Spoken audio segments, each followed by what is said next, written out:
Congrats to Mamelodi Sundowns for being the first African team to not only score but to also win.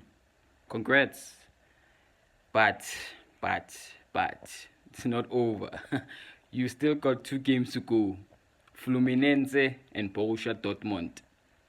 For me, you get a point next game, you qualify for the last 16. By the way, this is not a Sundown supporter talking. This is a Pirates fan talking. I'm here for the hate.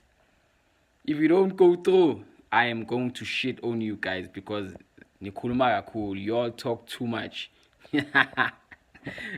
Congrats to Sundowns either way.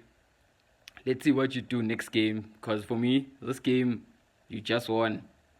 Easy peasies. You could have won 4-0.